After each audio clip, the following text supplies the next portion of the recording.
안녕하세요. 20대 중반 여자예요. 대학교는 휴학 중이고 일본에서 위킹 홀리 중이었다가 요번에 전염병이 돌면서 위험할 것 같아서 올해 초에 한국으로 돌아왔어요. 일본어학과 전공 중이어서 경험도 쌓고 언어 실력도 늘리고 돈도 벌어서 학비에 보태려고 위킹 홀리를 일본으로 갔어요. 사실 한국도 가까워서 문제 생기면 언제든지 집으로 올 수 있다는 점도 좋았고요. 처음 계획과 달리 복학을 할까 했지만 인터넷 강의로 대체할지 말지 미정이고 계약도 미루어지고 있어서 복학은 하지 않았어요. 그래서 2주간 자가 격리하면서 알바 사이트를 뒤지기 시작했어요. 특별한 상황인 만큼 사람들을 직접적으로 만나지 않으면서도 페이도 좋은 알바를 찾았어요. 몇 개의 알바 자리를 찾아놓고 자가격리 기간이 끝난 후에 어느 한 모텔에서 면접을 봤어요. 면접 때 사장님께서 여기는 일반 모텔이 아니고 온천텔이라서 술 먹고 오는 손님도 적고 불륜 커플들보다 가족 단위 온천하려 오는 손님이 많기에 깔끔하고 일하기 좋을 거라고 하셨어요. 생각을 해보니 사장님 말씀처럼 괜찮을 것 같아서 이곳에서 알바를 하게 되었어요. 저희 집에서 조금 거리가 있는 온천텔이었지만 한 번에 오는 버스가 있어서 괜찮았어요. 업무는 손님들이 나가면 청소하고 손님이 오면 결제 및 방 열쇠를 주고 전화 예약 등이었어요. 생각보다 일도 어렵지 않았고 다른 알바 대비 많은 손님을 만나지 않았고 시급도 좋았어요. 하지만 생각보다 평일 낮에는 가족 단위 손님도 있지만 불륜 커플도 많았어요. 바람난 와이프 찾으려 온 남편도 많았고 반대로 바람난 남편 찾으려 온 와이프도 많았어요. 아무리 그래도 함부로 호실이나 CCTV를 보여줄 수 없기에 몇 시간씩 주차장에서 기다리시는 분들도 많았어요. 그러던 어느 날 3층 객실을 청소하고 내려가는데 어디서 많이 본 옷을 입고 가는 여자 손님분이셨어요. 생각해보니 저희 엄마와 비슷한 옷이었어요. 저분도 참 취향이 독특하다고 생각하면서 카운터에 들어왔어요. 주차장에 갔던 그 여자 손님이 다시 들어오시면서 앞에 다른 차가 주차되어서 못 나간다고 차를 빼달라고 말씀하시는데 제 엄마였어요. 그것도 다른 남자와 같이 온 엄마였어요. 분명히 엄마는 어제 저녁에 친한 친구가 모친 상당해서 장례식장 간다고 나가셨는데 지금 제 앞에 서 있는 것이었습니다. 저도 엄마도 당황해서 할 말을 잃고 있는데 엄마와 같이 온 남자가 왜 안 오냐고 로비로 들어오셨어요. 차 좀 빨리 빼달라고 하면서 제 엄마한테 자기라고 불렸어요.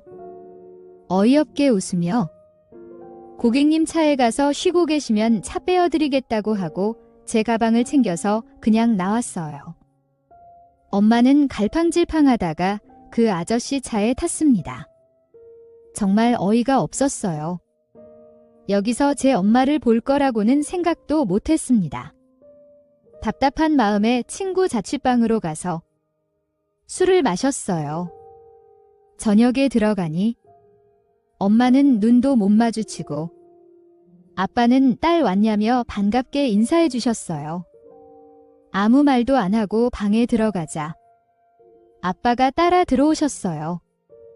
우리 딸 무슨 걱정이 있냐며 얘기해보라고 말씀하셨고 나한테 묻지 말고 엄마한테 물어보라고 하면서 방문을 닫았어요. 거실에서 아빠와 엄마 대화 소리가 들렸고 엄마가 많이 취해서 헛소리하는 것 같다고 몰아가셨습니다. 너무나 화가 나서 방문을 열고 나가서 엄마도 많이 취해서 다른 남자랑 모텔 가서 잠을 잤어 라고 소리를 질렀어요. 많이 취했다며 들어가라고 하시길래 아까 낮에 다른 알바에게 받는 CCTV를 보여주었습니다. 전날 밤에 들어가는 장면, 나오는 장면, 저와 만나는 장면 다 보여드렸습니다. 아빠는 아무 말 없이 조용히 방으로 들어가셨고, 엄마는 같은 여자끼리 비밀 하나 못 지켜주냐고 하시더군요. 잘못했다고 용서를 구할 줄 알았는데 정반대였어요. 제가 알고 있던 엄마가 맞나 싶었습니다. 그러면서 엄마는 항상 마음이 조마조마하고 힘들었는데 오히려 잘 되었다며 그 남자한테 갈 거라며 짐을 챙겨서 나갔습니다. 아빠한테 이혼하자고 하시며 자기 잘못이 더 많은 거 알고 있으니 현찰 3천만 원 들어있는 이 통장 하나만 가지고 간다고 하였습니다. 아빠는 마음대로 하라며 나와보시지도 않으셨습니다. 한바탕 소동이 난 후 아빠가 소주 한잔하자고 부르셨습니다. 그러면서 지난 과거에 있었던 일을 말씀해 주셨습니다. 제가 아주 어렸을 때는 아빠가 트럭 운전을 하셨고 교통사고가 크게 나면서 오랫동안 병원 생활 및 재활 치료를 받았다고 하셨습니다. 심하진 않았지만 하반신 마비도 왔고 재활을 통해 많이 좋아졌지만 성기능을 잃었다고 하셨습니다. 그래서 엄마가 중간중간 다른 남자를 만나는 것을 알고 있었다고 하셨습니다. 그래도 몸이 외로워 단순한 바람이겠거니 하였는데 저렇게 나가는 거 보니 요번에는 그 이상인 것 같다며 엄마를 너무 원망하지 말고 보내주자고 하셨습니다. 너무 담담하게 말씀하시는 아빠도 미웠습니다. 하지만 몇 달의 시간이 지나면서 이혼도 끝나고 제 마음속 화도 식어가고 있었습니다. 머리로는 이해는 되지만 마음으로 용서하기 힘들었습니다.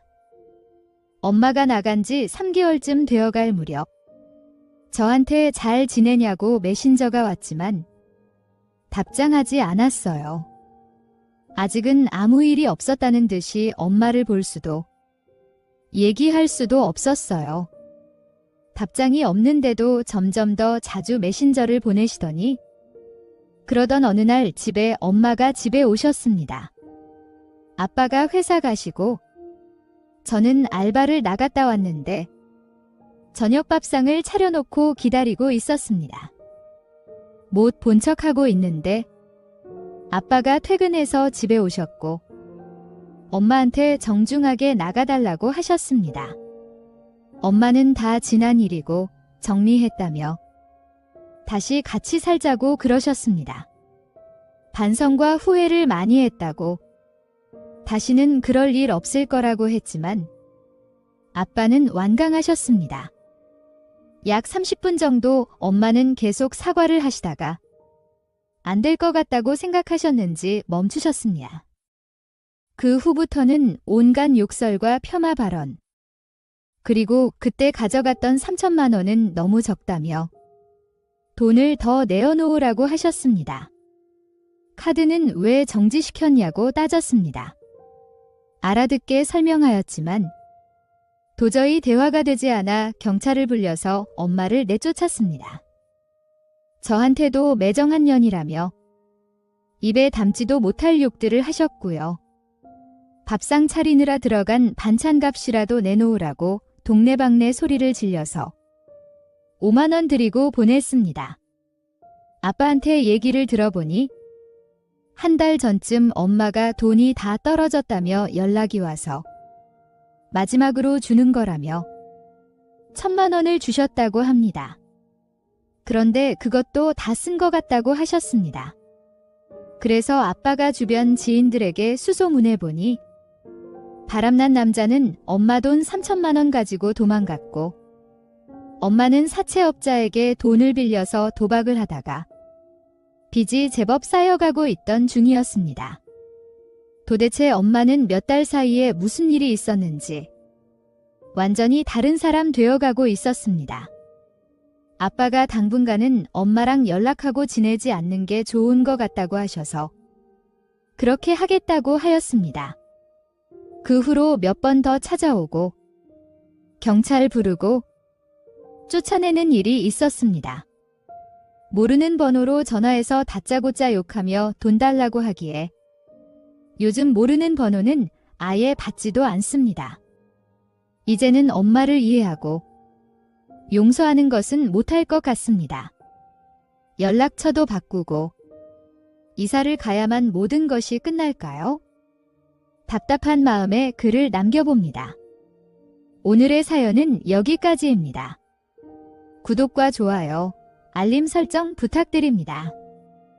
긴 글을 읽어주셔서 감사합니다.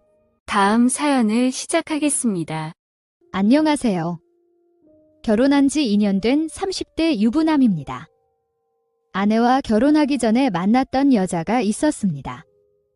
얼굴도 이쁘고 특히 저만 바라봐주는 좋은 여자였습니다. 처음엔 그런 줄 알았습니다. 하지만 연애 기간이 길어지면서 이것은 바라봐주는 것이 아니라 집착이라고는 것을 알게 되었습니다. 당연히 자는 거 이외에는 1시간 이상 연락이 되지 않는 것도 용납되지 않았습니다. 유독 심하게 집착하는 부분을 제외한다면 그 외의 모든 부분에서는 너무 잘 맞았습니다. 특히 속궁합은 최고였습니다. 그러던 어느 날은 제가 없는데 제 집에 와서 몰래 집을 뒤지면서 다른 여자의 흔적이 있나 없나 확인하고 그녀의 물건들은 구석구석 넣어두는 모습이 찍힌 홈 CCTV를 보고서는 기겁하게 되었습니다. 기겁이라기보다는 무서웠습니다. 헤어지자고 얘기한 후 약 3개월이 넘게 저희 집 앞에 찾아와서 문도 두들기고 소리도 지르고 울고 선물 및 장문의 편지를 두고 가는 등 정말 스토킹이 이런 것이구나 하는 생각에 이사까지 가게 되었습니다. 천만다행인 것은 그때쯤 타 회사에서 좋은 조건으로 스카우트 제의가 오면서 이직하였고 완전히 그녀와 집착으로부터 벗어날 수 있었습니다. 한동안 여자가 너무 무서워서 연애는커녕 회사 여직원이 같이 밥 먹자고만 해도 무섭고 식은땀이 나기도 했습니다. 시간이 지나면서는 힘들었던 기억은 점차 잊어지고 좋았던 생각만 조금이나마 추억으로 남게 되었습니다. 그래서 가끔은 그녀의 안부가 궁금하기도 했지만 연락을 하지는 않았습니다. 그렇게 20대 끝나갈 때쯤 부모님의 강력한 권유, 거의 협박과 다름없는 아버지 친구의 딸과 선을 보게 되었습니다. 몇 번의 만남과 대화를 나누어 보니 저와 너무 잘 맞았습니다. 그래서 약 1년의 연애 후 저는 프러포즈를 하였고 와이프는 받아주었습니다. 와이프에게 여동생이 있는 줄 알았지만 볼 수 있는 기회마다 시간이 어긋나면서 못 보았습니다. 상견례 하기 전까지는요. 지금 생각해도 마음이 철렁하네요. 상견례 날 와이프와 먼저 상견례 하기로 한 한정식집에서 기다리고 있는데 저 멀리서 예전에 만났던 집착이 심했던 전 여친이 걸어오고 있었고 와이프는 손짓과 함께 동생이라고 소개를 시켜주었습니다. 정말 사람이 당황하면 아무 말도 안 나온다고 하더니 저는 아무 말도 하지 못하고 쳐다보고만 있었고 와이프는 자기 동생이 예쁘지 않냐고 하면서 몇 년째 솔로라고 좋은 남자 있으면 소개 좀 시켜주라고 하였습니다. 처제이자 전 여친이었던 그녀는 아직 그 남자를 잊지 못해서 다른 사람을 못 만나는 거라고 대답을 하는데 정말 무서웠습니다. 시간이 제법 지났으니 그 남자는 나는 아니겠지 라고 생각하면서도 설마 나라면 흠하 무섭다 만감이 교차하는 순간이었습니다. 그렇게 가장 길었던 상견례가 끝나고 집에 가자마자 기절했던 것 같습니다. 그 후로 와이프와 처제랑 몇 번의 밥 먹는 자리가 있었고 그때마다 와이프에게 동생과 예전에 만났던 사이였다고 솔직하게 얘기를 해야 되나 말아야 되나 고민을 많이 하였지만 처제는 모르는 사람인 척하였고 그래서 저도 몰랐던 것처럼 지내기로 결심을 하였습니다. 그렇게 와이프에게 솔직하게 말하지 못하고 결혼을 하였습니다. 지금 지나고 보니 그때 와이프에게 솔직하게 말을 했다면 더 좋았을 것 같습니다. 하지만 그때는 말하면 파혼할지도 모른다는 걱정이 들었고 와이프를 놓치고 싶지 않았습니다. 와이프는 직업의 특성상 출장이 많았습니다. 그래서 나중에 아기가 낳으면 맡길 곳이 가까워야 한다고 하면서 처갓집과 같은 단지에 있는 아파트로 신혼집을 잡게 되었습니다. 심지어 부모님께서도 사돈이자 친구네 집도 자식 집도 여기라면서 얼마나 지나지 않아 같은 단지로 이사를 오셨습니다. 사돈이 되기 전부터 친하셔서 그런지 네 분이서 자주 여행도 다녀오시고 술 한잔하시고 그렇게 가깝게 지내셨습니다. 아마 제가 결혼하면서 더 가까워지신 것 같았습니다. 지난 과거를 말하지 않는 것이 잘한 거였다고 믿을 만큼 6개월은 가는 너무 행복했습니다. 언젠가부터인가 주말 평일 저녁 할 거 없이 처제가 장모님 반찬을 가져다 준다며 불쑥불쑥 찾아오기 시작했고 와이프는 매번 문 열어주기도 그렇다면서 비번을 알려주었습니다. 지난 과거를 모르는 와이프에게 특별한 이유 없이 처제에게 비번은 알려주지 말자고 할 수 없었습니다. 특히나 처제는 반찬만 가져다 주고 음료 한 잔 마시고 가는 게 전부였습니다. 하지만 슬픔 예감은 빗나가지 않는 것처럼 와이프가 출장만 가면 술을 먹고 문을 열고 들어오는 것입니다. 그러면서 지난 일들을 꺼내서 아직도 늦지 않았다고 자기랑 다시 잘 해보자고 그러는 것이었습니다. 그때마다 저는 무슨 얘기하는 건지 모르겠네 처제. 술을 많이 마셨네 데려다 줄게. 몇 번은 제가 처갓집으로 데려다 주고 몇 번은 장모님이 오셔서 데려가고 그랬습니다.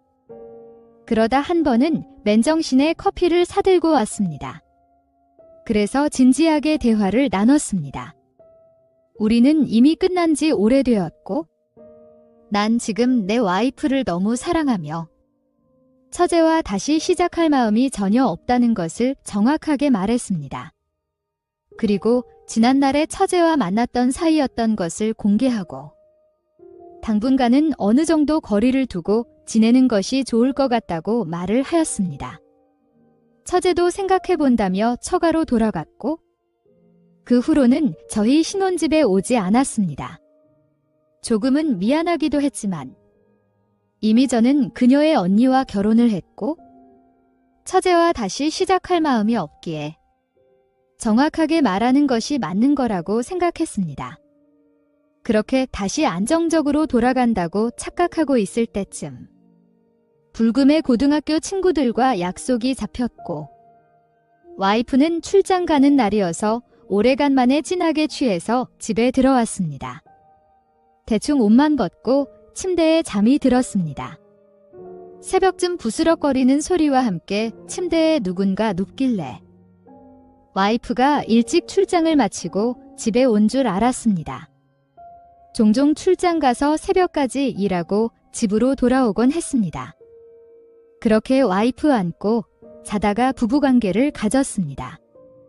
아침에 일어나서 침대를 보니 와이프가 아니라 처제가 자고 있던 것이었습니다. 지난밤 처제와 잠자리를 가진 것이었습니다. 이게 무슨 짓이냐며 불같이 화를 내었습니다.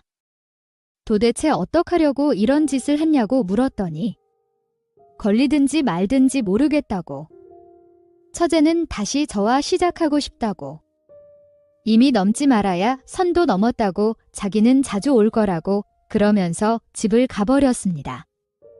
그 후로 특히 와이프 출장 가는 날에는 술 약속을 잡지 않았고 먹을 수밖에 없는 경우에는 부모님 댁에 가서 자거나 찜질방 가서 자곤 했습니다. 그렇게 한 달이 좀 지난 지금 처제가 생리를 할 시기가 지났는데도 생리를 안 한다면서 문자가 왔습니다. 그러면서 테스트기 사서 검사해보는 방법도 있지만 저와 같이 산부인과 가서 검사받고 싶다고 언제 시간이 되냐고 물었습니다. 너무나 답답합니다. 저는 어떻게 해야 할까요? 오늘의 사연은 여기까지입니다. 구독과 좋아요, 알림 설정 부탁드립니다. 긴 글을 읽어주셔서 감사합니다.